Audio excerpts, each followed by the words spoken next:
ਸਨਮਾਨਯੋਗ ਗੁਰੂ ਸਵਾਰਿਓ, ਵਾਹਿਗੁਰੂ ਜੀ ਕਾ ਖਾਲਸਾ, ਵਾਹਿਗੁਰੂ ਜੀ ਕੀ ਫਤਿਹ। ਸਿੱਖ ਕ੍ਰਿਸ਼ੀ ਕਾਲਜ ਲੁਧਿਆਣਾ ਵੱਲੋਂ ਰੋਜ਼ਾਨਾ ਐਸਐਮਸੀ ਗੁਰਮਤਿ ਕਲਾਸ USA ਵਿੱਚ ਆਪ ਸਾਰਿਆਂ ਦਾ ਸਵਾਗਤ ਹੈ। ਆਪ ਸਾਰਿਆਂ ਨੂੰ ਜੀ ਆਇਆਂ। ਹਰ ਸ਼ੁੱਕਰਵਾਰ ਦੀ ਤਰ੍ਹਾਂ ਅੱਜ ਵੀ ਅਸੀਂ ਸ਼ਬਦ ਦੀ ਵਿਚਾਰ ਆਪ ਜੀ ਨਾਲ ਸਾਂਝੀ ਕਰ ਰਹੇ ਹਾਂ। ਸ਼ਬਦ ਆਪ ਜੀ ਦੇ ਸਕਰੀਨ ਦੇ ਉੱਤੇ ਡਿਸਪਲੇ ਕੀਤਾ ਗਿਆ ਹੈ ਆਪ ਜੀ ਦੇ ਸਾਹਮਣੇ।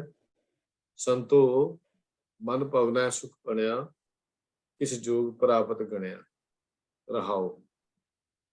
ਗੁਰ ਦਿਖਲਾਈ ਮੋਰੀ, ਜਿਤ ਮਿਰਗ ਪੜਤ ਹੈ ਚੋਰੀ।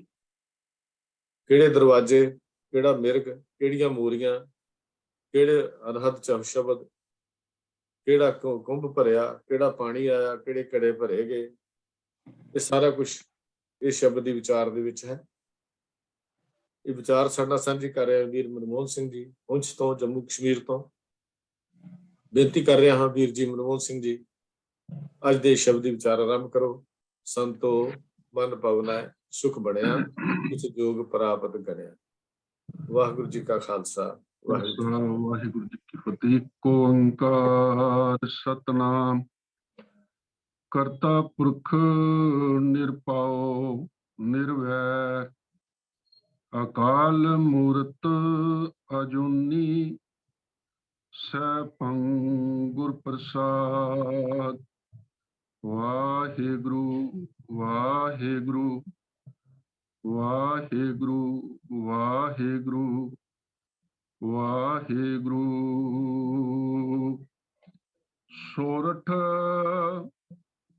ਭਗਤ ਕਬੀਰ ਜੀ ਸੰਤੋ ਮਨ ਪਵਨੈ ਸੁਖ ਬਣਿਆ, ਕਿਛ ਜੋਗ ਪ੍ਰਾਪਤ ਗਣਿਆ। ਰਹਾਉ। ਸੰਤੋ ਮਨ ਪਵਨੈ ਸੁਖ ਬਣਿਆ,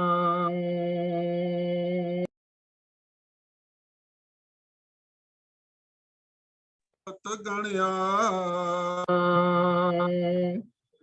ਰਹਾਉ। ਗੁਰ ਦਿਖਲਾਈ ਮੋਰੀ, ਜਿਤ ਮਿਰਗ ਪੜਤ ਹੈ ਚੋਰੀ। ਮੂੰਦ ਲਿਏ ਦਰਵਾਜੇ,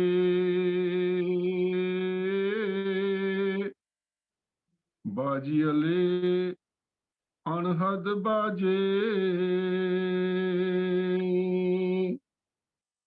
ਕੁੰਭ ਕਮਲ ਜਲ ਭਰਿਆ, ਜਲ ਮੇਟਿਆ ਉਬਾ ਕਰਿਆ।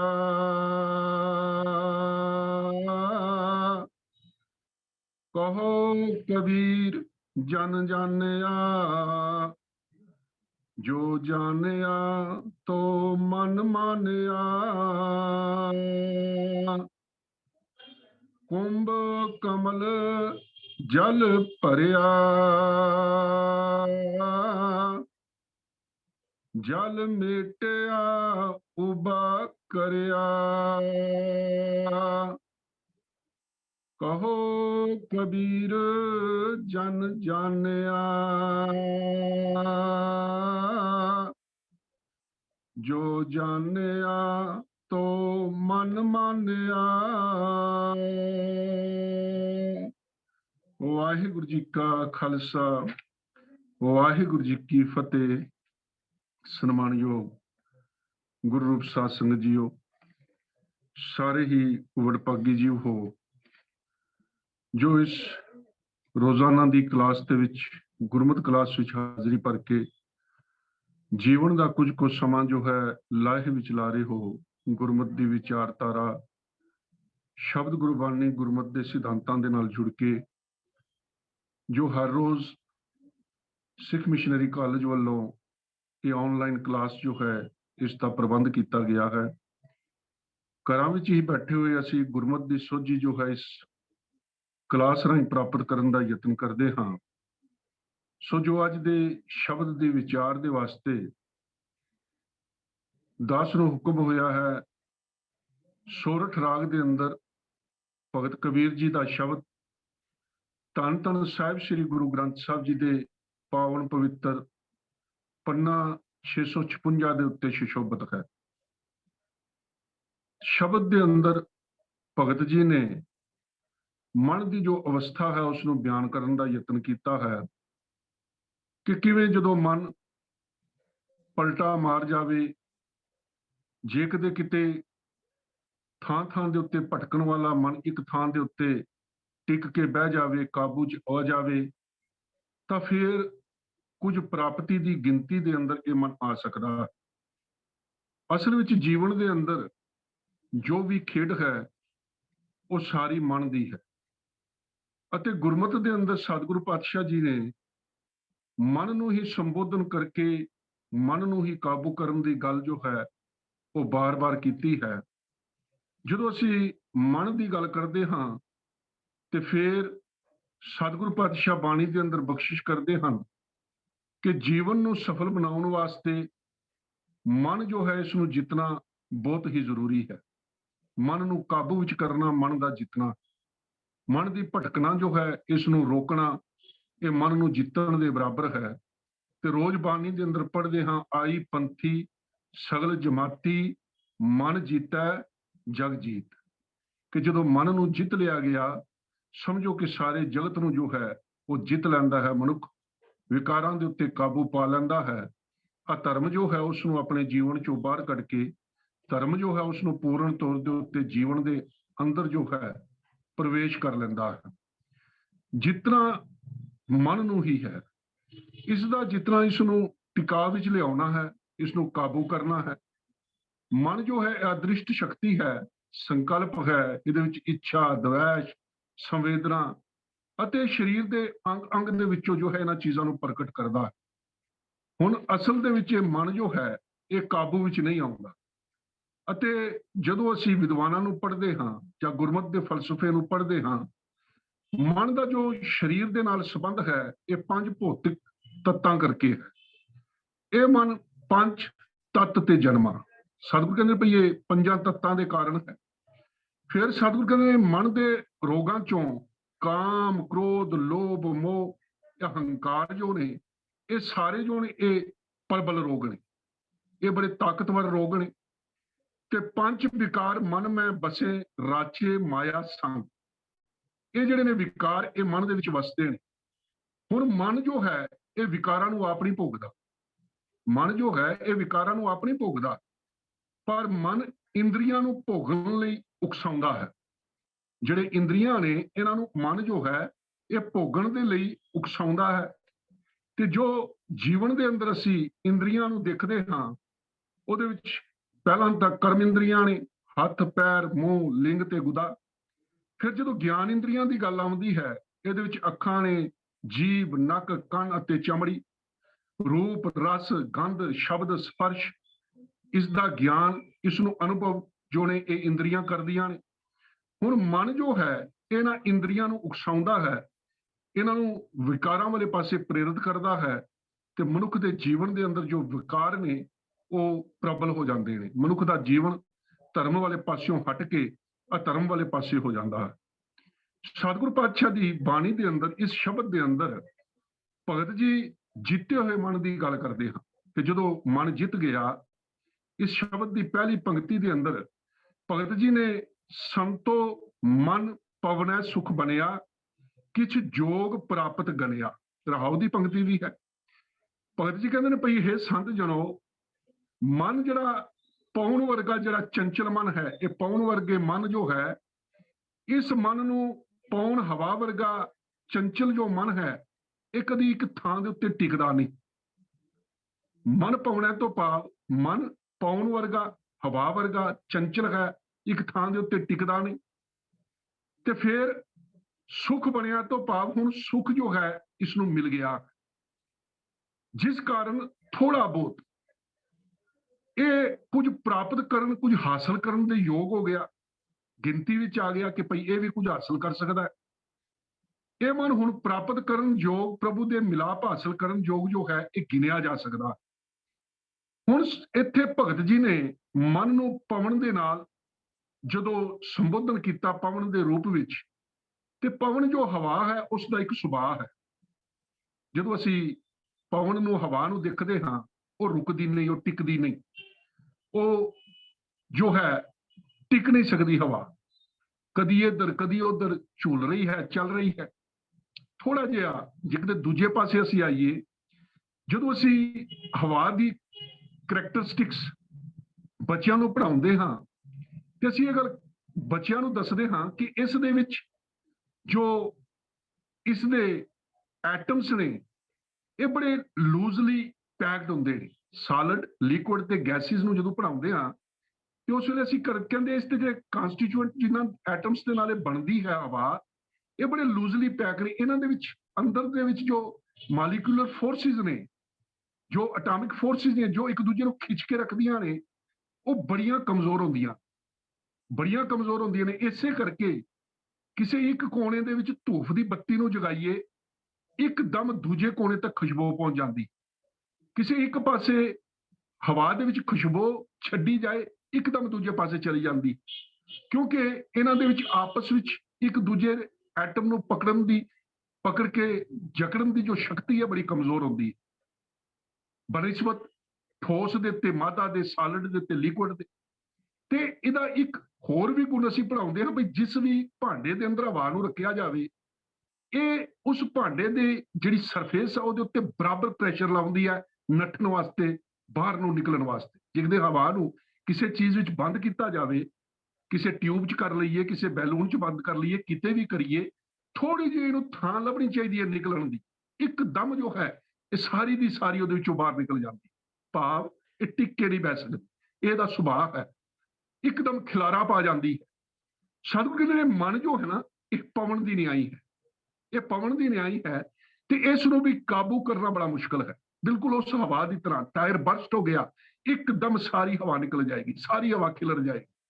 ਉਹਨੂੰ ਦੁਨੀਆ ਦੀ ਕੋਈ ਤਾਕਤ ਇੱਕਦਮ ਮੁੜ ਕੇ ਇਕੱਠਾ ਨਹੀਂ ਕਰ ਸਕਦੀ। ਇਧਰੋਂ ਹਵਾ ਆਈ, ਉਧਰ ਨੂੰ ਨਿਕਲ ਗਈ, ਕੋਈ ਇਸ ਨੂੰ ਰੋਕ ਨਹੀਂ ਸਕਦਾ, ਪਕੜ ਨਹੀਂ ਸਕਦਾ। ਤੇ ਸਤਿਗੁਰੂ ਪਾਤਸ਼ਾਹ ਮਨ ਨੂੰ ਜੋ ਹੈ ਨਾ, ਉਸ ਹਵਾ ਦੇ ਨਾਲ ਤੁਲਨਾ ਦੇ ਰਹੇ ਨੇ। ਮਨ ਕਹਿੰਦੇ ਇਹ ਕਾਬੂ ਵਿੱਚ ਨਹੀਂ ਆਉਂਦਾ, ਇਹ ਕਾਬੂ 'ਚ ਨਹੀਂ ਆਉਂਦਾ। ਬਾਣੀ ਦੇ ਅੰਦਰ ਸਤਿਗੁਰੂ ਕਹਿੰਦੇ ਮਨ ਖੁੱਟ ਹਰ ਤੇਰਾ ਨਹੀਂ ਦਿਸਾਸ ਤੂੰ ਮਹਾ ਉਦਮਾਦਾ, ਖਰ ਕਾ ਪੈਖਰ ਤੋਂ ਛੁਟਿਆ ਜੋ ਉੱਪਰ ਲਾਦਾ। ਸਤਿਗੁਰੂ ਪਾਤਸ਼ਾਹ ਇਸ ਮਨ ਨੂੰ ਕਹਿੰਦੇ ਤੂੰ ਖੋਟਾ ਹੈ ਭਾਈ। ਬਿਲਾਵਲ ਰਾਗ ਦੇ ਅੰਦਰ ਪੰਚੇ ਸਤਿਗੁਰੂ ਪੰਚਮ ਗੁਰਦੇਵ ਕਹਿ ਰਹੇ, ਕਹਿੰਦੇ ਤੇਰਾ ਵਿਸ਼ਵਾਸ ਕੋਈ ਨਹੀਂ, ਤੇਰਾ ਇਤਬਾਰ ਕੋਈ ਨਹੀਂ, ਤੂੰ ਮਸਤਿਆ ਹੋਇਆ ਹੈ। ਤੇਰੇ ਜੋ ਪੈਰ ਨੇ ਨਾ, ਪੈਖਰ ਤੋਂ ਪਾਵਨ ਦਾ ਉਹ ਰੱਸੀ ਜਿਹਦੇ ਨਾਲ ਪਿਛਲੇ ਪੈਰ ਪਸ਼ੂ ਦੇ, ਖੋਤੇ ਦੇ, ਗਧੇ ਦੇ, ਘੋੜੇ ਦੇ ਬੰਦੇ ਜਾਂਦੇ ਨੇ, ਜਿਹੜਾ ਆਪਣੇ ਉੱਤੇ ਜੋ ਹੈ ਲੱਦ ਨਹੀਂ ਪਾਉਣ ਦਿੰਦਾ, ਉਹਨੂੰ ਫਿਰ ਇੱਕ ਕਿੱਲੀ ਨਾਲ ਬੰਨਿਆ ਜਾਂਦਾ, ਫਿਰ ਉਹਦੇ ਉੱਤੇ ਲੱਦ ਪਾ ਕੇ ਫਿਰ ਉਹਨੂੰ ਖੋਲਿਆ ਜਾਂਦਾ।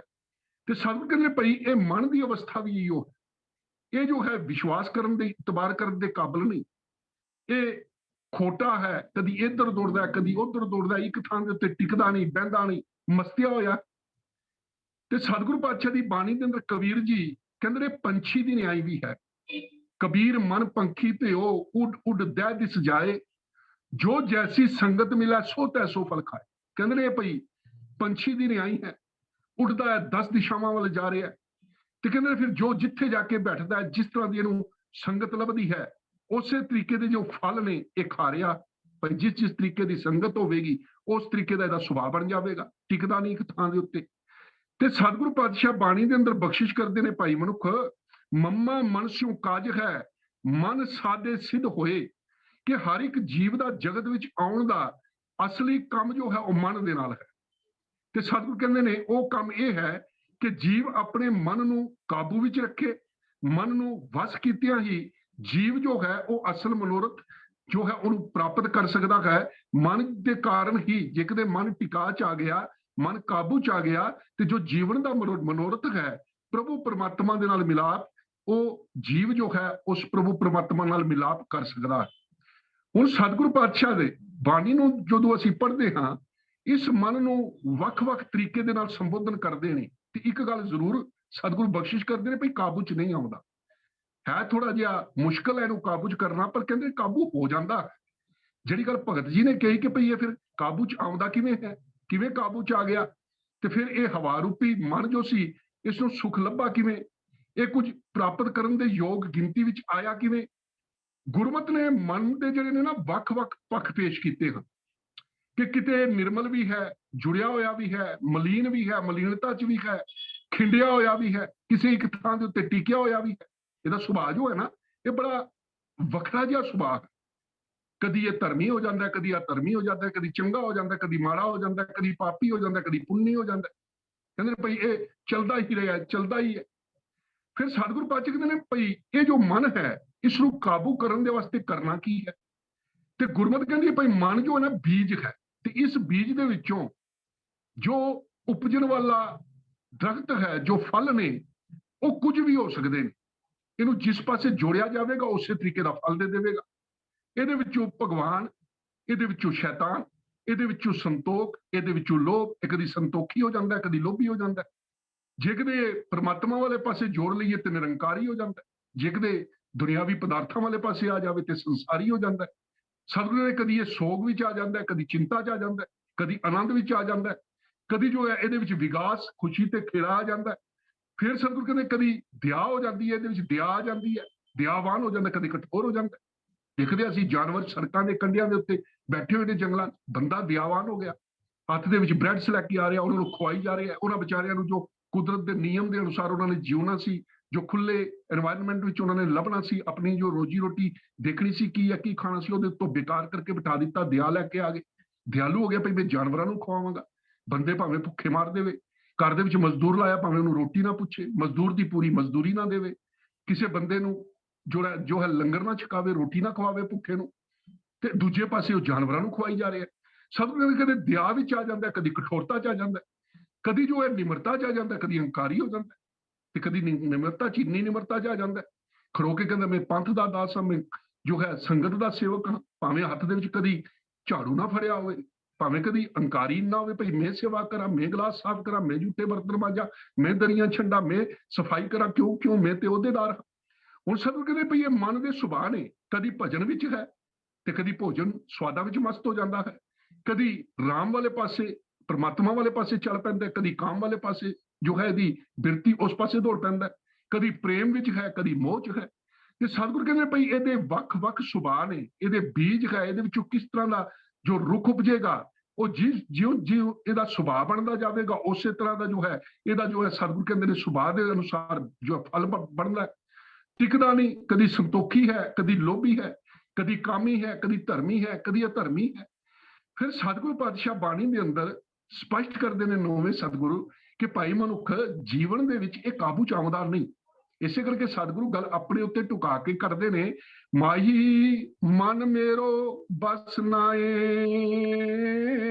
ਨਿਸਬਾਸਰ ਬਿਖਿਆਣ ਕੋ ਧਾਵਤ, ਕਿਆ ਬਿਦ ਰੋਕੋਂ ਤਾਏ। ਕਿ ਇਹ ਮੇਰੀ ਮਾਂ, ਇਹ ਮਨ ਮੇਰਾ ਮੇਰੇ ਵੱਸ ਵਿੱਚ ਨਹੀਂ। ਦਿਨ ਤੇ ਰਾਤ ਨਿਸਬਾਸੁਰ ਬਿਖਿਆਣ ਕੋ ਧਾਵਤ, ਇਹ ਵਿਸ਼ੇ ਵਿਕਾਰਾਂ ਵੱਲ ਦੌੜਦਾ ਹੈ। ਇਸ ਨੂੰ ਮੈਂ ਰੋਕਾਂ ਕਿਵੇਂ?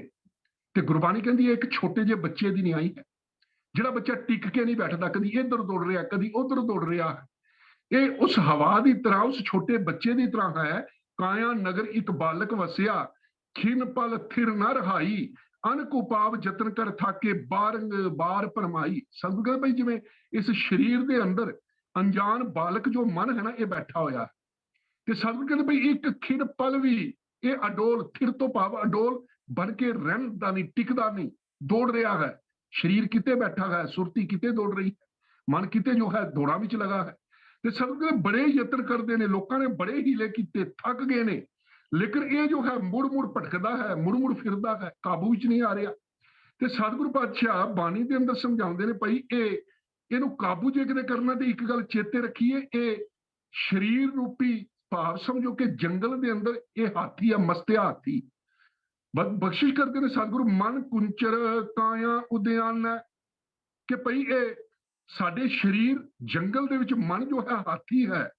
ਗੁਰ ਅੰਕਸ ਸੱਚ ਸ਼ਬਦ ਨਿਸ਼ਾਨ ਹੈ, ਤੇ ਜਦੋਂ ਗੁਰੂ ਦਾ ਕੁੰਡਾ ਇਹਦੇ ਉੱਤੇ ਲੱਗਦਾ ਹੈ, ਸ਼ਬਦ ਦਾ ਨਿਸ਼ਾਨ ਇਹਦੇ ਉੱਤੇ ਲੱਗਦਾ ਹੈ, ਰਾਜ ਦੁਆਰੈ ਸੋਭ ਸੁਮਨ ਹੈ। ਕਹਿੰਦੇ ਫਿਰ ਕੁਛ ਜੋਗ ਪ੍ਰਾਪਤ ਕਰਿਆ। ਜਦੋਂ ਗੁਰੂ ਦਾ ਕੁੰਡਾ, ਸ਼ਬਦ ਦਾ ਨਿਸ਼ਾਨ ਉਹਦੇ ਕਾਬੂ ਵਿੱਚ ਜਦੋਂ ਆ ਜਾਂਦਾ ਹੈ, ਤੇ ਸਤਿਗੁਰੂ ਕਹਿੰਦੇ ਫਿਰ ਇਹ ਕੁਝ ਯੋਗ ਪ੍ਰਾਪਤ ਕਰਿਆ, ਕੁਝ ਪ੍ਰਾਪਤੀ ਕਰਨ ਦੇ ਯੋਗ ਕਾਬਲ ਜੋ ਹੈ ਉਸ ਗਿਣਤੀ ਵਿੱਚ ਆਉਂਦਾ। ਤੇ ਗੁਰੂ ਪਾਤਸ਼ਾਹ ਕਹਿੰਦੇ ਨੇ ਭਾਈ ਇਹ ਧਰਮੀ ਲੋਕੋ, ਇੱਕ ਗੱਲ ਚੇਤੇ ਰੱਖਿਓ, ਕਿਤੇ ਅਹੰਕਾਰ ਵਸ ਹੋ ਕੇ ਇਹ ਨਾ ਸਮਝਿਓ ਕਿ ਮੈਂ ਆਪਣੇ ਮਨ ਨੂੰ ਵਸ ਵਿੱਚ ਕਰਕੇ ਰੱਖਿਆ। ਕਹਿੰਦੇ ਭਈ ਇਹ ਹੈ ਬੜਾ ਮੁਸ਼ਕਲ ਸਾਧੋ, ਇਹ ਮਨ ਗਿਓ ਨਾ ਜਾਈ, ਚੰਚਲ ਤ੍ਰਿਸ਼ਨਾ ਸੰਗ ਵਸਤ ਹੈ, ਜਾਂ ਤੇ ਥਿਰ ਨਾ ਰਹਾਈ।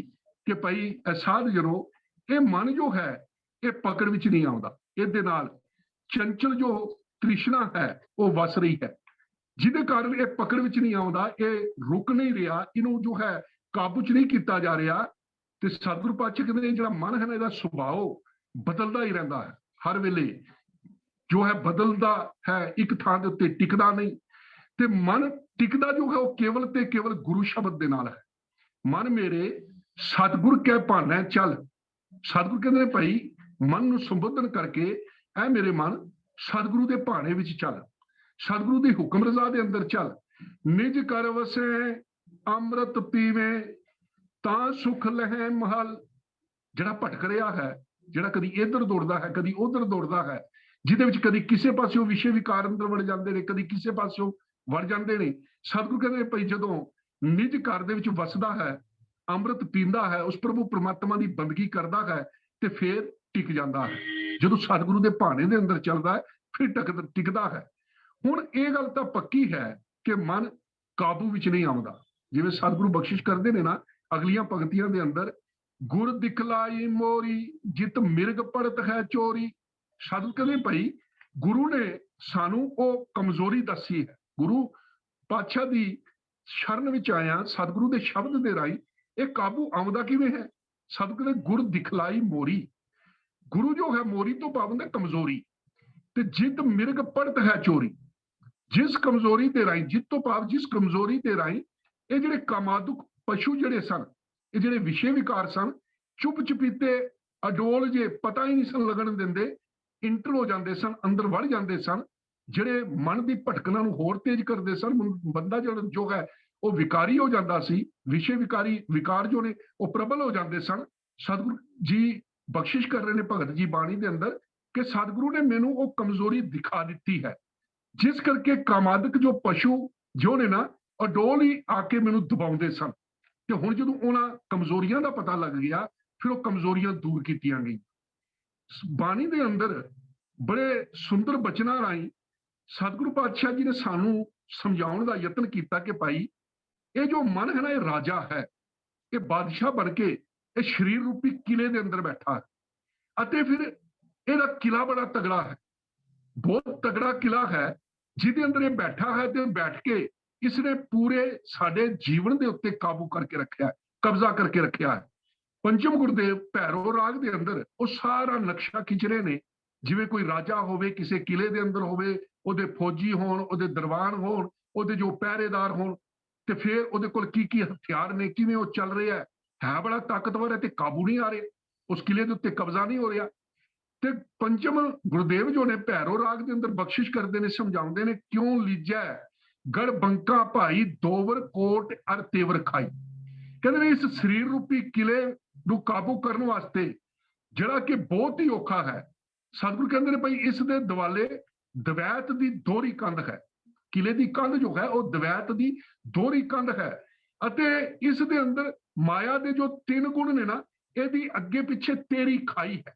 ਇਸ ਕਿਲੇ ਦੀ ਕੰਧ ਦੋਹਰੀ ਹੈ, ਤੇ ਕਿਲਿਆਂ ਦੇ ਅੱਗੇ ਪਿੱਛੇ ਖਾਈ ਬਣਾਈ ਜਾਂਦੀ ਸੀ, ਜਿਹਦੇ ਪਾਣੀ ਛੱਡਿਆ ਜਾਂਦਾ ਸੀ, ਜਾਂ ਅੱਜ ਕੱਲ ਅਸੀਂ ਦੇਖਦੇ ਹਾਂ ਬਾਰਡਰਾਂ ਦੇ ਨੇੜੇ ਡਿਫੈਂਸ ਨਹਿਰ ਬਣਾ ਦਿੱਤੀ ਜਾਂਦੀ ਹੈ। ਜਦੋਂ ਦੁਸ਼ਮਣ ਦੇ ਟੈਂਕ ਤੇ ਗੱਡੀਆਂ ਆਉਂਦੀਆਂ ਨੇ, ਉਹਦੇ ਵਿੱਚ ਕਰੰਟ ਛੱਡ ਦਿੱਤੀ ਜਾਂਦੀ ਹੈ ਕਿ ਭਈ ਉਸ ਟੈਰੀਟਰੀ ਦੇ ਅੰਦਰ, ਉਸ ਇਲਾਕੇ ਦੇ ਅੰਦਰ ਨਾ ਆ ਸਕਣ। ਕਿਲਿਆਂ ਦੇ ਅੱਗੇ ਪਿੱਛੇ ਵੱਡੀਆਂ ਖਾਈਆਂ ਹੁੰਦੀਆਂ ਸਨ, ਉਹਦੇ ਵਿੱਚ ਪਾਣੀ ਭਰ ਕੇ ਉਹਦੇ ਵਿੱਚ ਰਸਾਇਣ ਜੋ ਨੇ ਸੁੱਟ ਦਿੱਤੇ ਜਾਂਦੇ ਸਨ, ਭਈ ਕਿਲੇ ਤੱਕ ਕਿਸੇ ਦੀ ਵੀ ਪਹੁੰਚ ਨਾ ਹੋ ਸਕੇ, ਦੁਸ਼ਮਣ ਫੌਜ ਆਸਾਨੀ ਦੇ ਨਾਲ ਅੰਦਰ ਨਾ ਪਹੁੰਚ ਸਕੇ।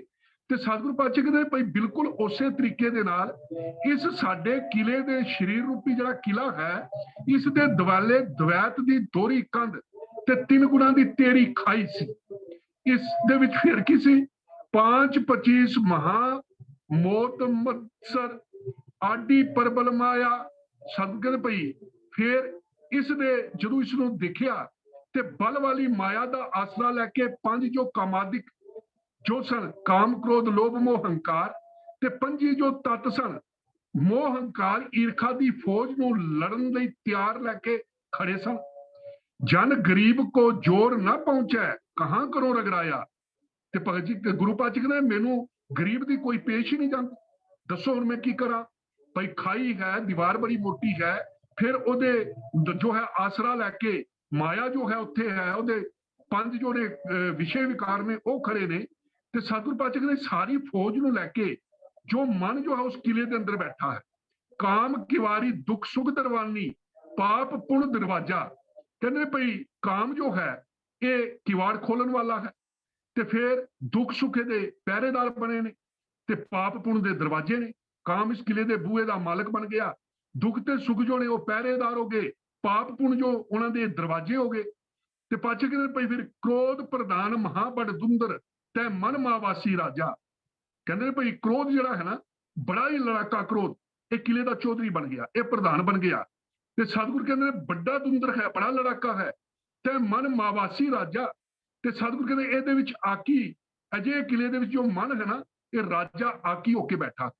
ਇਸ ਕਿਲੇ ਦੇ ਅੰਦਰ ਮਨ ਜੋ ਹੈ ਬੈਠਾ ਹੈ, ਜਿਹੜਾ ਰਾਜਾ ਬਣ ਕੇ ਬੈਠਾ ਹੈ, ਬੜਾ ਆਕੀ ਹੈ। ਤੇ ਸਤਿਗੁਰ ਕਹਿੰਦੇ ਸਵਾਦ ਸਨਾ ਟੋਪ ਮਮਤਾ ਕੋ ਕੁਬਦ ਕਮਾਨ ਚੜਾਈ। ਸਤਿਗੁਰ ਕਹਿੰਦੇ ਭਈ ਜਿਵੇਂ ਸਰੀਰ ਦੇ ਉੱਤੇ ਨਾ ਲੋਹੇ ਦੀ ਜਾਲੀ ਪਾਈ ਜਾਂਦੀ ਸੀ, ਜਿਸ ਨੂੰ ਅਸੀਂ ਕਵਚ ਕਹਿੰਦੇ ਸਾਂ, ਜਿਵੇਂ ਅੱਜ ਕੱਲ ਬੁਲਟ ਪ੍ਰੂਫ ਜੈਕਟਾਂ ਨੇ। ਸਤਿਗੁਰ ਕਹਿੰਦੇ ਭਈ ਮਮਤਾ ਦਾ ਆਪਣਤ ਦਾ ਇਹਨੇ ਟੋਪ ਪਾਇਆ, ਸਵਾਦ ਦਾ ਇਸਨੇ ਉਹ ਲੋਹੇ ਦੀ ਜੋ ਪੁਸ਼ਾਕ ਜਾਲੀ ਜੋ ਹੈ ਪਾ ਕੇ ਰੱਖੀ ਹੈ। ਤੇ ਫਿਰ ਕੁਬਦ ਮਤਲਬ ਜੋ ਖੋਟੀ ਮਤ ਹੈ, ਇਸ ਦੀ ਕਮਾਨ ਇਸਨੇ ਤਾਣ ਕੇ ਰੱਖੀ ਹੋਈ ਹੈ। ਕਿੰਨਾ ਪ੍ਰਬਲ ਹੈ। ਇੱਕ ਤਾਂ ਇੰਨੇ ਪਹਿਰੇ ਦੇ ਅੰਦਰ ਇੰਨੀਆਂ ਦੀਵਾਰਾਂ, ਬਾਹਰੋਂ ਦੀ ਖਾਈ, ਫਿਰ ਇਹੋ ਜਿਹੇ ਦੇ ਦਰਬਾਨ ਬੈਠੇ, ਇਹੋ ਜਿਹੇ ਦੇ ਪਹਿਰੇਦਾਰ ਨੇ, ਫਿਰ ਪਾਪ ਤੇ ਪੁਣ ਦੇ ਦਰਵਾਜ਼ੇ ਨੇ। ਤੇ ਸਤਿਗੁਰ ਕਹਿੰਦੇ ਅੰਦਰ ਇਹ ਬੈਠਾ ਹੈ। ਤਿਸਨਾ ਤੀਰ ਰਹੇ ਘਟ ਪੀਤਰ, ਕਿਉਂ ਕੱਢ ਲਿਓ ਨਾ ਜਾਏ। ਸਤਿਗੁਰ ਕਹਿੰਦੇ ਫਿਰ ਲਾਲਚ ਤੇ ਤਿਸ਼ਨਾ ਦੇ ਤੀਰ ਜੋ ਨੇ ਉਹ ਅੰਦਰ ਹੀ ਅੰਦਰ ਇਸਨੇ ਕਸੇ ਹੋਏ ਨੇ। ਤੇ ਅਜਿਹਾ ਕਿਲਾ ਜੋ ਹੈ ਸਤਿਗੁਰੂ ਪਾਤਸ਼ਾਹ ਦੀ ਬਾਣੀ ਦੇ ਅੰਦਰ ਭਗਤ ਜੀ ਕਹਿੰਦੇ ਨੇ ਉਹ ਮੇਰੇ ਤੋਂ ਜਿੱਤਿਆ ਨਹੀਂ ਜਾ ਰਿਹਾ, ਉਹ ਮੇਰੇ ਤੋਂ ਜਿੱਤਿਆ ਨਹੀਂ ਜਾ ਰਿਹਾ।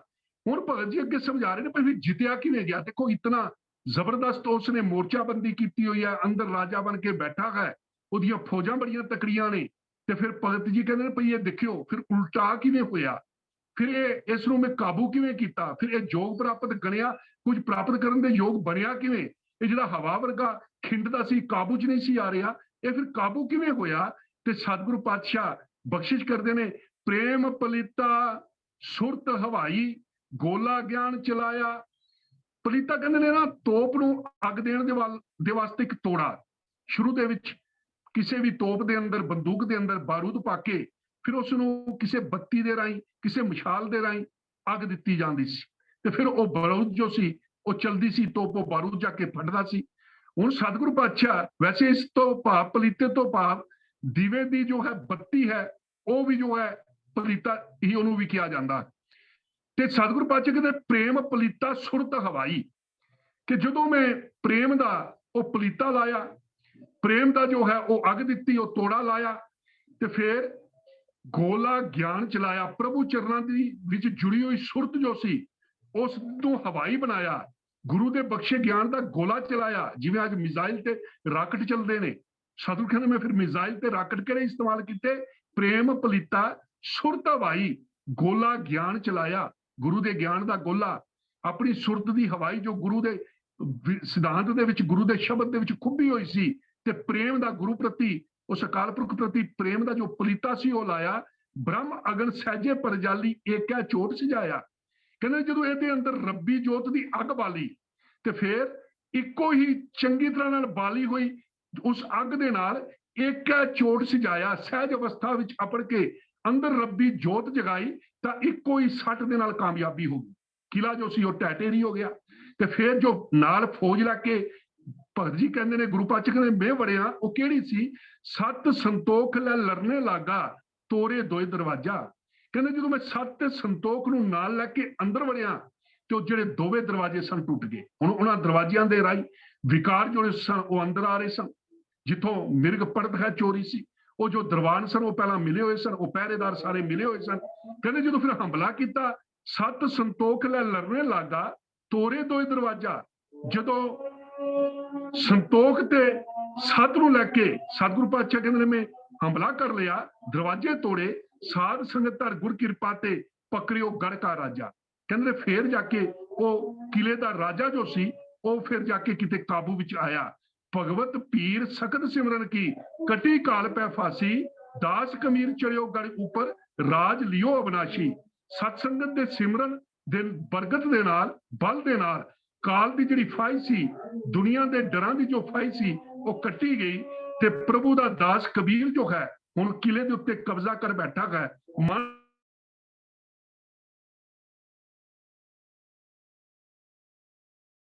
ਕਦੀ ਨਾ ਨਾਸ ਹੋਣ ਵਾਲੀ ਆਤਮਕ ਜੋ ਬਾਦਸ਼ਾਹੀ ਹੈ ਉਹ ਲੈ ਚੁੱਕਾ ਹੈ। ਗੁਰੂ ਪਿਆਰ ਵਾਲਿਓ, ਹੁਣ ਸਤਿਗੁਰੂ ਪਾਤਸ਼ਾਹ ਜੋ ਇਹ ਢੰਗ ਤਰੀਕਾ ਦੱਸ ਰਹੇ ਨੇ, ਭਗਤ ਜੀ ਨੇ ਉਹੀਓ ਗੱਲ ਇਸ ਸ਼ਬਦ ਦੇ ਅੰਦਰ ਕੀਤੀ ਹੈ। ਸੰਤੋ ਮਨ ਪਵਨੈ ਸੁਖ ਬਣਿਆ। ਇਹ ਸੰਤ ਜਨੋ, ਮੇਰੇ ਪਾਉਣ ਵਰਗੇ ਚੰਚਲ ਮਨ ਨੂੰ ਹੁਣ ਸੁਖ ਮਿਲ ਗਿਆ ਹੈ। ਜਦੋਂ ਇਹਨੂੰ ਕਾਬੂ ਚ ਕਰ ਲਿਆ, ਇਹ ਜਿਹੜਾ ਬਾਦਸ਼ਾਹ ਬਣ ਕੇ ਬੈਠਾ ਸੀ, ਜੋ ਇਹਦੇ ਕੋਲ ਜਿਹੜੇ ਵਿਕਾਰ ਸਨ ਉਹਨਾਂ ਨੂੰ ਕਾਬੂ ਚ ਕਰ ਲਿਆ ਤੇ ਫਿਰ ਹੋਇਆ ਕੀ? ਕਹਿੰਦੇ ਨੇ ਭਈ ਹੁਣ ਸੁਖ ਮਿਲ ਗਿਆ ਹੈ, ਭਟਕਣਾ ਬੰਦ ਹੋ ਗਈ ਹੈ। ਹੁਣ ਇਹ ਮਨ ਪ੍ਰਭੂ ਦੇ ਮਿਲਾਪ ਹਾਸਲ ਕਰਨ ਯੋਗ ਥੋੜਾ ਬਹੁਤਾ ਜੋ ਹੈ ਸਮਝਿਆ ਜਾ ਸਕਦਾ। ਭਾਵ ਜਦੋਂ ਇਸ ਨੂੰ ਕਾਬੂ ਦੇ ਵਿੱਚ ਕਰ ਲਿਆ ਤੇ ਫਿਰ ਉਸ ਵੇਲੇ ਇਹ ਜਿਹੜਾ ਮਨ ਸੀ ਇਹ ਕਿਛ ਯੋਗ ਪ੍ਰਾਪਤ ਕਰਿਆ, ਇਹ ਪ੍ਰਭੂ ਮਿਲਾਪ ਨੂੰ ਹਾਸਲ ਕਰਨ ਯੋਗਾ ਥੋੜਾ ਬਹੁਤਾ ਸਮਝਿਆ ਜਾ ਸਕਦਾ ਹੈ। ਗੁਰ ਦਿਖਲਾਈ ਮੋਰੀ ਜਿਤ ਮਿਰਗ ਪੜਤ ਹੈ ਚੋਰੀ। ਜਦੋਂ ਗੁਰੂ ਪਾਤਸ਼ਾਹ ਜੀ ਨੇ ਸੱਚ ਦੇ ਵਿੱਚ ਕਮਜ਼ੋਰੀ ਦਿਖਾ ਦਿੱਤੀ ਕਿ ਭਈ ਕਿਹੜੀ ਕਮਜ਼ੋਰੀ ਸੀ ਜਿਸ ਕਰਕੇ ਇਹ ਕਾਮਾਦਿਕ ਪਸ਼ੂ, ਇਹ ਵਿਕਾਰ ਜੋ ਸਨ, ਇਹ ਚੋਰੀ ਦੇ ਨਾਲ ਜੋ ਸਨ ਆ ਕੇ ਅੰਦਰ ਵੜ ਜਾਂਦੇ ਸਨ, ਚੁੱਪ ਚੁਪੀਤੇ ਅਡੋਲ ਹੀ ਪਤਾ ਦੇਣ ਤੋਂ ਬਿਨਾਂ ਜੋ ਸਨ ਉਹ ਆ ਕੇ ਅੰਦਰ ਵੜ ਜਾਂਦੇ ਸਨ। ਸਤਿਗੁਰੂ ਪਾਤਸ਼ਾਹ ਕਹਿੰਦੇ ਨੇ ਹੁਣ ਗੁਰੂ ਨੇ ਇਹ ਦੱਸ ਦਿੱਤਾ ਹੈ। ਉਹ ਮੈਨੂੰ ਆ ਕੇ ਦਬਾ ਲੈਂਦੇ ਸਨ, ਹੁਣ ਮੈਨੂੰ ਉਹਨਾਂ ਕਮਜ਼ੋਰੀਆਂ ਦਾ ਪਤਾ ਲੱਗ ਗਿਆ ਕਿ ਭਈ ਅੱਖਾਂ ਦੇ ਰਾਹੀਂ ਪਰਾਈ ਦ੍ਰਿਸ਼ਟੀ ਜੋ ਅੰਦਰ ਵੜ ਰਹੀ ਸੀ, ਹੁਣ ਅੱਖਾਂ ਜੋ ਨੇ ਉਹ ਸਰਬ ਸਾਂਝੀ ਵੱਲ ਜੋ ਹੈ ਉਹਨੂੰ ਦੇਖਣਾ ਸ਼ੁਰੂ ਹੋ ਗਈਆਂ। ਹੁਣ ਅੱਖਾਂ ਜੋ ਨੇ ਉਹ ਹਰ ਪਾਸੇ ਧਰਮ ਦੇਖ ਰਹੀਆਂ ਨੇ। ਜੇ ਕਦੇ ਕੰਨਾਂ ਦੇ ਰਾਹੀਂ ਕੋਈ ਨਿੰਦਿਆ ਸੁਣੀ ਜਾ ਰਹੀ ਸੀ, ਉੱਥੋਂ ਨਿੰਦਿਆ ਅੰਦਰ ਵੜਦੀ ਸੀ, ਕਿਸੇ ਦੀ ਬੁਰਾਈ ਅੰਦਰ ਵੜਦੀ ਸੀ, ਮੇਰ ਤੇਰ ਅੰਦਰ ਵੜਦੀ ਸੀ।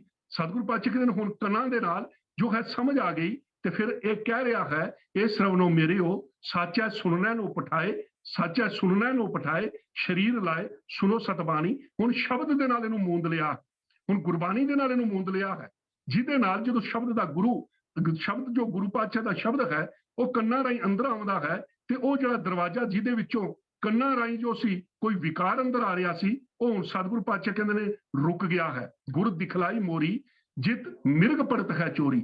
ਇਸੇ ਤਰੀਕੇ ਦੇ ਨਾਲ ਜੋ ਵਿਕਾਰ ਜੀਵਨ ਦਾ ਹਿੱਸਾ ਬਣਦੇ ਸਨ, ਜੀਵਨ ਦੇ ਵਿੱਚ ਆਉਂਦੇ ਸਨ, ਮਨ ਜੋ ਸੀ ਉਹਨਾਂ ਨੂੰ ਪ੍ਰੇਰਿਤ ਕਰਦਾ ਸੀ ਤੇ ਉਹ ਵਿਕਾਰ ਜੋ ਸਾਡੇ ਜੀਵਨ ਦੇ ਉੱਤੇ ਜੋ ਸਭ ਭਾਰੂ ਹੋ ਜਾਂਦੇ ਸਨ, ਸਤਿਗੁਰੂ ਪਾਤਸ਼ਾਹ ਕਹਿੰਦੇ ਨੇ ਗੁਰੂ ਦੇ ਸ਼ਬਦ ਦੇ ਨਾਲ ਜਦੋਂ ਸਮਝ ਆ ਗਈ, ਭਗਤ ਜੀ ਕਹਿੰਦੇ ਨੇ, ਤੇ ਫਿਰ ਮੈਂ ਉਹ ਸਾਰੇ ਦਰਵਾਜ਼ੇ ਜੋ ਨੇ ਬੰਦ ਕਰ ਲਏ। ਉਹ ਸਾਰੇ ਜੋ ਕਮਜ਼ੋਰੀਆਂ ਸਨ ਉਹ ਆਪਣੇ ਜੀਵਨ ਚੋਂ ਦੂਰ ਕੀਤੀਆਂ ਤੇ ਫਿਰ ਮੈਂ ਧਰਮ ਵਾਲੇ ਪਾਸੇ ਜੋ ਹੈ ਚੱਲ ਪਿਆ ਹਾਂ। ਮੂੰਦ ਲਈਏ ਦਰਵਾਜ਼ੇ ਬਾਜੀ ਵਾਲੇ ਅਨਹਦ ਬਾਜੇ। ਕਹਿੰਦੇ ਜਦੋਂ ਮੈਂ ਉਹ ਬੰਦ ਕਰ ਦਿੱਤੇ ਹਨ, ਮੂੰਦ ਤੋਂ ਬਾਅਦ ਬੰਦ ਕਰ ਦਿੱਤੇ ਹਨ ਤੇ ਸਰੀਰਕ ਇੰਦਰੀਆਂ ਦੇ ਦਰਵਾਜ਼ੇ, ਇਹ ਦਰਵਾਜ਼ੇ ਇੱਥੇ ਭਾਵ ਹੋ ਗਿਆ ਜਿਹੜੇ ਸਰੀਰਕ ਇੰਦਰੀਆਂ ਦੇ ਦਰਵਾਜ਼ੇ ਨੇ ਉਹਨਾਂ ਨੂੰ ਜਦੋਂ ਮੈਂ ਬੰਦ ਕਰ ਲਿਆ, ਬਾਜੀ ਵਾਲੇ ਅਨਹਦ ਬਾਜੇ, ਬਾਜੀ ਵਾਲੇ ਤੋਂ ਭਾਵ ਵੱਜਣ ਲੱਗ ਪਏ ਹਨ ਤੇ ਇੱਕ ਰਸ ਟਿਕਾ ਦੇ ਅੰਦਰ। ਹੁਣ ਗੁਰੂ ਪਾਤਸ਼ਾਹ ਦੀ ਬਾਣੀ ਦੇ ਅੰਦਰ ਭਗਤ ਜੀ ਕਹਿੰਦੇ ਮੂੰਦ ਲਈਏ ਦਰਵਾਜ਼ੇ ਬਾਜੀ ਵਾਲੇ ਅਨਹਦ ਬਾਜੇ। ਉਹ ਦਰਵਾਜ਼ੇ ਜਿਨ੍ਹਾਂ ਰਾਹੀਂ ਕਾਮਾਦਿਕ ਵਿਕਾਰ ਸਰੀਰ ਦੇ ਉੱਤੇ ਹਮਲਾ ਕਰਦੇ ਸਨ, ਮੈਂ ਗੁਰੂ ਦੀ ਮਿਹਰ ਨਾਲ ਸਰੀਰ ਦੇ ਦਰਵਾਜ਼ੇ ਜੋ ਨੇ ਗਿਆਨ ਇੰਦਰੇ, ਪਰ ਨਿੰਦਾ, ਪਰ ਤਨ ਆਦਿਕ ਵਾਲੋਂ ਪਾਸਿਓਂ ਜੋ ਨੇ ਉਹ ਬੰਦ ਕਰ ਲਏ ਨੇ, ਉਹਨਾਂ ਨੂੰ ਮੂੰਦ ਦਿੱਤਾ ਹੈ, ਬਿਲਕੁਲ ਉਹਨਾਂ ਨੂੰ ਹੁਣ ਅੰਦਰ ਨਹੀਂ ਆਉਣ ਦਿੰਦਾ। ਤੇ ਮੇਰੇ ਅੰਦਰ ਪ੍ਰਭੂ ਦੀ ਸਿਫਤ ਸਲਾਹ ਦੇ ਵਾਜੇ ਜੋ ਨੇ ਨਾ ਉਹ ਇੱਕ ਰਸ ਵਜਣਾ ਸ਼ੁਰੂ ਹੋ ਗਏ। ਜਿਹੜੇ ਪਹਿਲਾਂ ਕਦੀ ਅਹੰਕਾਰ ਵਿੱਚ ਤੇ ਕਦੀ ਨਿਮਰਤਾ ਚ ਆ ਜਾਂਦਾ ਸੀ, ਕਦੀ ਸਹਿਜ ਵਿੱਚ ਤੇ ਕਦੀ ਜੋ ਸੀ ਉਹ ਡੋਲਣਾ ਸ਼ੁਰੂ ਹੋ ਜਾਂਦਾ ਸੀ, ਕਦੀ ਜੋ ਸੀ ਸੰਤੋਖੀ ਹੋ ਜਾਂਦਾ ਸੀ, ਕਦੀ ਲਾਲਚੀ ਹੋ ਜਾਂਦਾ ਸੀ। ਸਤਿਗੁਰੂ ਪਾਤਸ਼ਾਹ ਕਹਿੰਦੇ ਨਹੀਂ, ਹੁਣ ਮੇਰੇ ਅੰਦਰ ਜੋ ਹੈ ਨਾ ਉਹ ਇੱਕ ਰਸ ਜੋ ਹੈ ਉਹ ਵਾਜੇ ਵੱਜਣਾ ਸ਼ੁਰੂ ਹੋ ਗਏ। ਸਿਫਤ ਸਲਾਹ ਦੇ ਵਾਜੇ ਜੋ ਨੇ ਉਹ ਵੱਜ ਰਹੇ ਨੇ। ਹੁਣ ਮੇਰੇ ਅੰਦਰ ਜੋ ਸੰਸਾਰ ਦੇ ਕਰਮਕਾਂਡ ਸਨ, ਜੋ ਸੰਸਾਰ ਦੇ ਵਿੱਚ ਵਿਕਾਰ ਸਨ, ਉਹ ਸਾਰੇ ਦੇ ਸਾਰੇ ਜੀਵਨ ਚੋਂ ਬਾਹਰ ਹੋ ਗਏ ਤੇ ਇੱਕ ਰਸ ਉਸ ਪ੍ਰਭੂ ਪਰਮਾਤਮਾ ਦੀ ਬੰਦਗੀ, ਉਸ ਪ੍ਰਭੂ ਪਰਮਾਤਮਾ ਦੀ ਸਿਫਤ ਸਲਾਹ, ਉਸ ਪ੍ਰਭੂ ਪਰਮਾਤਮਾ ਦੇ ਜੋ ਸਿਧਾਂਤ ਨੇ ਉਹ ਜੀਵਨ ਦਾ ਹਿੱਸਾ ਹੋ ਗਏ। ਹੁਣ ਇੱਕ ਤਾਰ ਉਹ ਵੱਜ ਰਹੇ ਨੇ, ਜੋ ਡੋਲਣਾ ਸੀ, ਜੋ ਹਵਾ ਦੀ ਤਰ੍ਹਾਂ ਕਦੀ ਇੱਧਰ ਕਦੀ ਉਧਰ, ਜਿਹੜਾ ਕਾਬੂ 'ਚ ਨਹੀਂ ਸੀ ਆ ਰਿਹਾ, ਸਤਿਗੁਰੂ ਕਹਿੰਦੇ ਹੁਣ ਉਹ ਕਾਬੂ 'ਚ ਹੈ ਤੇ ਹੁਣ ਇੱਕ ਰਸ ਜੋ ਨੇ ਅਣਹਦ ਵਾਜਾ ਜੋ ਹੈ ਉਹ ਉਸ ਸ਼ਬਦ ਦਾ ਉਹ ਇੱਕ ਸਾਰ ਨਿਰੰਤਰ ਵੱਜ ਰਿਹਾ ਹੈ ਤੇ ਹੁਣ ਮੈਂ ਪੂਰਨ ਤੌਰ ਦੇ ਉੱਤੇ ਉਹ ਜੋ ਧਰਮ ਹੈ ਉਹ ਘਰ ਕਰ ਗਿਆ ਹੈ। ਹੁਣ ਉਹਦੇ ਵਿੱਚ ਕੁਝ ਅਧਰਮ ਕਦੀ ਉੱਪਰ ਨੂੰ ਕਦੀ ਥੱਲੇ ਨੂੰ ਉਹ ਜੀਵਨ ਜੋ ਹੈ ਕਦੀ ਢਹਿੰਦੀ ਕਲਾ ਦਾ ਕਦੀ ਚੜ੍ਹਦੀ ਕਲਾ ਵਾਲਾ ਉਹ ਗੱਲ ਜੋ ਹੈ ਬੰਦ ਹੋ ਗਈ ਹੈ। ਤੇ ਕਹਿੰਦੇ ਰਹੇ ਨੇ ਸਤਿਗੁਰੂ ਪਾਤਸ਼ਾਹ ਦੀ ਬਾਣੀ ਦੇ ਅੰਦਰ ਭਗਤ ਜੀ ਕਿ ਮੇਰੇ ਅੰਦਰ ਪ੍ਰਭੂ ਦੀ ਸਿਫਤ ਸਲਾਹ ਦੇ ਵਾਜੇ ਇੱਕ ਰਸ ਵੱਜਣ ਲੱਗ ਪਏ ਹਨ। ਕੁੰਭ ਕਮਲ ਜਲ ਭਰਿਆ ਜਲ ਮੇਟਿਆ ਉਬਾ ਕਰਿਆ। ਕੁੰਭ ਤੋਂ ਭਾਵ ਹੁੰਦਾ ਘੜਾ ਤੇ ਇੱਥੇ ਹਿਰਦੇ ਰੂਪੀ ਘੜੇ ਦੀ ਗੱਲ ਹੈ ਕਿ ਕਮਲ ਰੂਪੀ ਜਿਹੜਾ ਮੇਰਾ ਹਿਰਦਾ ਸੀ, ਹਿਰਦੇ ਦਾ ਘੜਾ, ਇਹ ਪਹਿਲਾਂ ਵਿਕਾਰਾਂ ਦੇ ਜਲ ਦੇ ਨਾਲ ਭਰਿਆ ਹੋਇਆ ਸੀ, ਵਿਕਾਰਾਂ ਦੇ ਪਾਣੀ ਨਾਲ ਭਰਿਆ ਹੋਇਆ ਸੀ। ਇਹ ਪੂਰਾ ਹਿਰਦਾ ਜੋ ਸੀ, ਹਿਰਦੇ ਦਾ ਘੜਾ ਜੋ ਸੀ, ਕਮਲ ਰੂਪੀ ਹਿਰਦੇ ਦਾ ਘੜਾ, ਇਹਦੇ ਵਿੱਚ ਕਾਮ, ਕ੍ਰੋਧ, ਲੋਭ, ਮੋਹ, ਹੰਕਾਰ, ਹੋਰ ਜਿਹੜੇ ਔਗਣ ਸਨ, ਈਰਖਾ, ਦਵੈਤ, ਨਿੰਦਿਆ, ਚੁਗਲੀ, ਵਕੀਲੀ, ਜੋ ਅਧਰਮ ਸੀ ਉਹ ਸਾਰੇ ਦਾ ਸਾਰਾ ਇਹਦੇ ਵਿੱਚ ਨੱਕੋ ਨੱਕ ਭਰਿਆ ਸੀ। ਕੁੰਭ ਕਮਲ ਜਲ ਭਰਿਆ, ਇਹ ਵਿਕਾਰ ਰੂਪੀ ਪਾਣੀ ਦੇ ਨਾਲ ਭਰਿਆ ਪਿਆ ਸੀ। ਜਲ ਮੇਟਿਆ ਉਬਾ ਕਰਿਆ, ਮੇਟਿਆ ਤੋਂ ਭਾਵ ਹੈ ਡੋਲ ਦਿੱਤਾ, ਉਬਾ ਕਰਿਆ ਤੋਂ ਭਾਵ ਹੋ ਗਿਆ ਉੱਚਾ ਸਿੱਧਾ ਕਰ ਦਿੱਤਾ। ਹੁਣ ਭਗਤ ਜੀ ਕਹਿ ਰਹੇ ਨੇ ਕਿ ਮੇਰਾ ਹਿਰਦਾ ਕਮਲ ਰੂਪੀ ਘੜਾ ਪਹਿਲਾਂ ਵਿਕਾਰਾਂ ਦੇ ਪਾਣੀ ਨਾਲ ਭਰਿਆ ਹੋਇਆ ਸੀ, ਹੁਣ ਗੁਰੂ ਦੀ ਬਰਕਤ ਨਾਲ ਮੈਂ ਉਹ ਪਾਣੀ ਡੋਲ ਦਿੱਤਾ ਹੈ ਤੇ ਹਿਰਦੇ ਨੂੰ ਉੱਚਾ ਕਰ ਦਿੱਤਾ ਹੈ। ਹੁਣ ਪੁੱਠੇ ਤੋਂ ਇਹ ਹਿਰਦਾ ਸਿੱਧਾ ਹੋ ਗਿਆ, ਭਾਵ ਜਿੱਥੇ ਪਹਿਲਾਂ ਵਿਕਾਰ ਸਨ ਉੱਥੋਂ ਵਿਕਾਰਾਂ ਨੂੰ ਬਾਹਰ ਕੱਢ ਕੇ ਜਿਹੜੇ ਸ਼ੁਭ ਗੁਣ ਨੇ, ਜਿਹੜੇ ਚੰਗੇ ਗੁਣ ਨੇ, ਜਿਹੜੀ ਪ੍ਰਭੂ ਪਰਮਾਤਮਾ ਦੀ ਸਿਫਤ ਸਲਾਹ ਹੈ ਉਹਦੇ ਨਾਲ ਇਹ ਹੁਣ ਜੋ ਜੀਵਨ ਹੈ ਇਹ ਪ੍ਰਫੁੱਲਤ ਹੋ ਗਿਆ। ਇਹ ਘੜੇ ਦੇ ਵਿੱਚੋਂ ਜੋ ਵਿਕਾਰਾਂ ਦਾ ਪਾਣੀ ਸੀ ਉਹ ਸਾਰੇ ਦਾ ਸਾਰਾ ਭਗਤ ਜੀ ਕਹਿੰਦੇ ਨੇ ਮੈਂ ਡੋਲ ਦਿੱਤਾ ਹੈ। ਹੁਣ ਮੇਰਾ ਹਿਰਦਾ ਕਮਲ ਰੂਪ ਘੜਾ ਪਹਿਲਾਂ ਜੋ ਵਿਕਾਰਾਂ ਦੇ ਪਾਣੀ ਨਾਲ ਭਰਿਆ ਸੀ, ਹੁਣ ਗੁਰੂ ਦੀ ਬਰਕਤ ਦੇ ਨਾਲ, ਗੁਰੂ ਦੀ ਬਖਸ਼ਿਸ਼ ਦੇ ਨਾਲ ਉਹ ਪਾਣੀ ਡੋਲ ਕੇ ਹਿਰਦੇ ਨੂੰ ਮੈਂ ਹੁਣ ਉੱਚਾ ਕਰ ਦਿੱਤਾ ਹੈ। ਭਾਵ ਇਹਦੇ ਵਿੱਚ ਹੁਣ ਚੰਗੇ ਗੁਣ ਜੋ ਨੇ ਉਹ ਆ ਗਏ ਨੇ। ਇਹਦੇ ਵਿੱਚੋਂ ਕਾਮ, ਕ੍ਰੋਧ, ਲੋਭ, ਮੋਹ, ਈਰਖਾ, ਦਵੈਤ, ਨਿੰਦਿਆ, ਚੁਗਲੀ, ਵਕੀਲੀ ਬਾਹਰ ਨਿਕਲ ਗਏ। ਇੱਥੇ ਹੁਣ ਸੇਵਾ, ਸਿਮਰਨ, ਸਚਾਈ, ਸਿਦਕ, ਸੰਜਮ, ਦਇਆ, ਪਰਉਪਕਾਰ, ਸਿਫਤ ਸਲਾਹ, ਸਤਿਗੁਰੂ ਪਾਤਸ਼ਾਹ ਕਹਿੰਦੇ ਇਹ ਜੋ ਹੈ ਇਹਦੇ ਨਾਲ ਹੁਣ ਭਰ ਗਿਆ ਹੈ। ਕਹੋ ਕਬੀਰ ਜਨ ਜਾਣਿਆ, ਜੋ ਜਾਣਿਆ ਤੋ ਮਨ ਮਾਨਿਆ। ਕਬੀਰ ਜੀ ਬਖਸ਼ਿਸ਼ ਕਰਦੇ ਨੇ, ਜਨ ਜਾਣਿਆ ਤੋਂ ਭਾਵ ਪ੍ਰਭੂ ਦੇ ਨਾਲ ਜਾਣ ਪਛਾਣ, ਭਾਵ ਜਾਣ ਲਿਆ ਹੈ, ਪ੍ਰਭੂ ਪਰਮਾਤਮਾ ਦੇ ਨਾਲ ਜਾਣ ਪਛਾਣ ਕਰ ਲਈ ਹੈ। ਮਾਨਿਆ ਤੋਂ ਭਾਵ ਪਤੀਜ ਗਿਆ ਹੈ। ਤੇ ਕਬੀਰ ਜੀ ਬਖਸ਼ਿਸ਼ ਕਰਦੇ ਨੇ, ਕਹੋ ਕਬੀਰ ਜਨ ਜਾਣਿਆ, ਕਹਿੰਦੇ ਜਦੋਂ ਉਸ ਪ੍ਰਭੂ ਪਰਮਾਤਮਾ ਨੂੰ ਮੈਂ ਜਾਣ ਲਿਆ ਹੈ, ਪਹਿਚਾਨ ਲਿਆ ਹੈ, ਤੇ ਹੇ ਦਾਸ ਕਬੀਰ ਹੁਣ ਆਖ ਕੇ ਮੈਂ ਪ੍ਰਭੂ ਨਾਲ ਜਾਣ ਪਛਾਣ ਕਰ ਲਈ ਹੈ।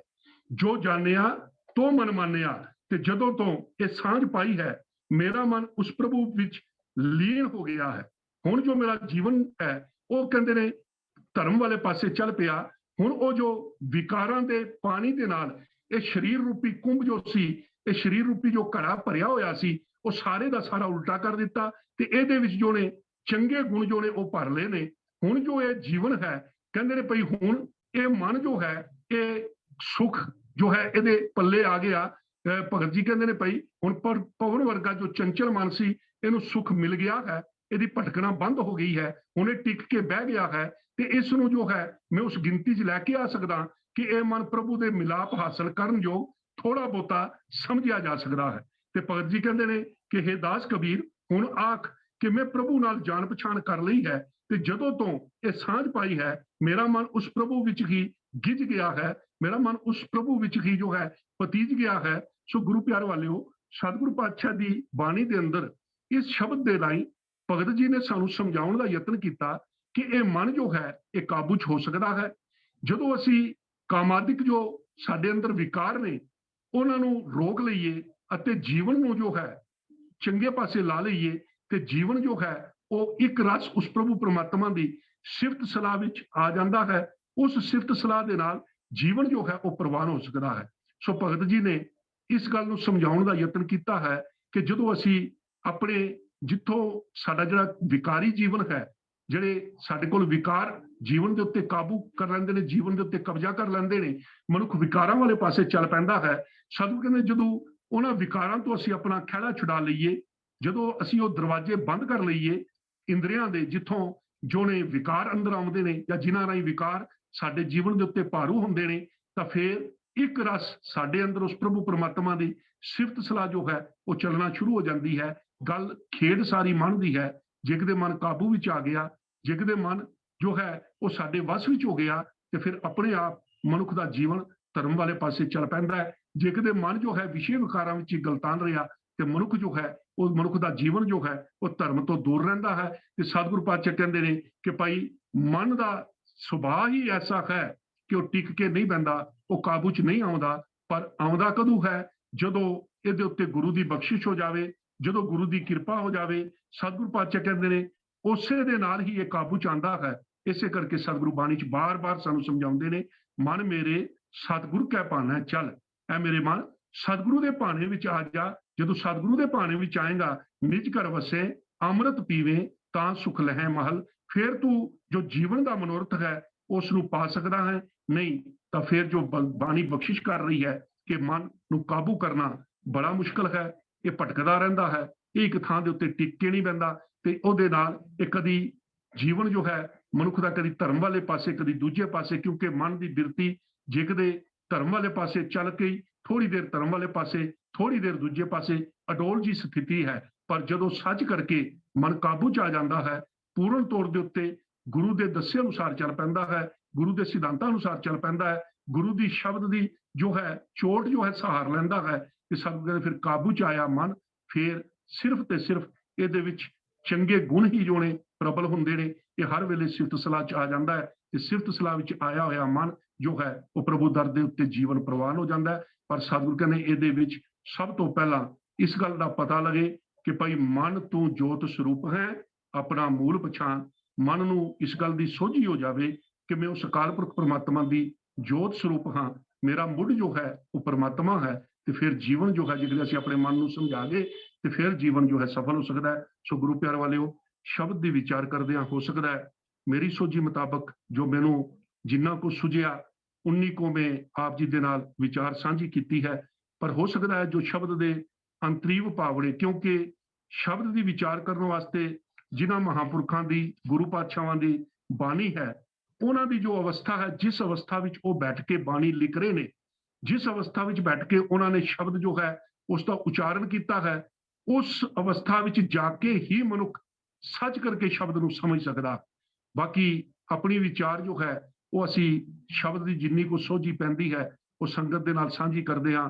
ਹੋ ਸਕਦਾ ਹੈ ਜਿਸ ਆਸ ਨੂੰ ਕਰਕੇ ਮੈਨੂੰ ਇਹ ਜ਼ਿੰਮੇਵਾਰੀ ਦਿੱਤੀ ਗਈ ਸੀ ਮੈਂ ਉਹਦੇ ਉੱਤੇ ਪੂਰਨ ਤੌਰ ਦੇ ਉੱਤੇ ਉਤਰ ਨਾ ਸਕਿਆ ਹੋਵਾਂ, ਜਾਂ ਸ਼ਬਦ ਦੀ ਵਿਚਾਰ ਕਰਦਿਆਂ, ਬਾਣੀ ਪੜ੍ਹਦਿਆਂ ਵੱਧ ਘੱਟ ਲਫ਼ਜ਼ ਨਿਕਲੇ ਹੋਣ, ਉਹਦੇ ਵਾਸਤੇ ਸੰਗਤ ਤੋਂ ਆਪ ਜੀ ਸਾਰਿਆਂ ਤੋਂ ਖਿਮਾ ਮੰਗਦਾ। ਹੋਈ ਵੱਧ ਘੱਟ ਲਈ ਖਿਮਾ ਕਰਨੀ ਜੀ। ਵਾਹਿਗੁਰੂ ਜੀ ਕਾ ਖਾਲਸਾ, ਵਾਹਿਗੁਰੂ ਜੀ ਕੀ ਫਤਿਹ।